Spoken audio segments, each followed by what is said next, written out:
এতদিনেও আলোর মুখ দেখেনি রোহিঙ্গা প্রত্যাবাসন, বরং মিয়ানমারের সংঘাত আরও জটিল করে তুলছে পরিস্থিতি। নতুন করে ঢুকছে রোহিঙ্গা, আর প্রতি বছর কক্সবাজারের আশ্রয় শিবিরের জন্ম নিচ্ছে প্রায় 1.5 লাখ শিশু। কমছে আন্তর্জাতিক সহায়তাও।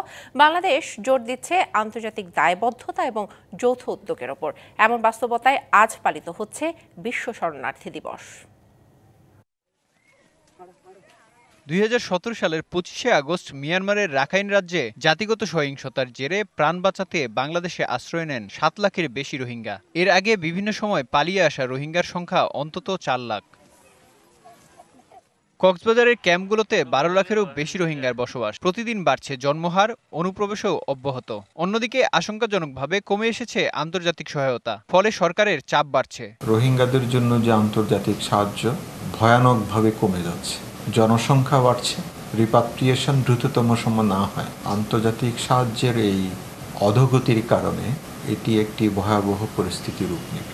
শিয়া বাটার ও ভিটামিন ই সমৃদ্ধ লিলি হালাল বিউটি সোপ, তারুণ্যময় উজ্জ্বল ত্বকের জন্য। প্রত্যাবাসনই এখন একমাত্র টেকসই সমাধান, এমনটাই বলে আসছে বাংলাদেশ। কিন্তু মিয়ানমারে আরাকান আর্মির উত্থান পুরো প্রক্রিয়াকেই করে তুলেছে অনিশ্চিত ও জটিল। আরাকান আর্মি এবং মিয়ানমার গভর্নমেন্টের সাথে বাংলাদেশের যৌথভাবে এটা নিয়ে কাজ করা উচিত। আমরা এককভাবে বাংলাদেশ বলতে পারি না যে এতদিনের মধ্যে এটা করে ফেলব, যেহেতু সমাধানটা আমাদের হাতে এককভাবে নেই। বাংলাদেশের ঘাড়ে 12-13 লক্ষ রোহিঙ্গা চাপিয়ে দিয়ে অন্যরা সুখে থাকবেন, এটা আশা করা বোকামি হবে।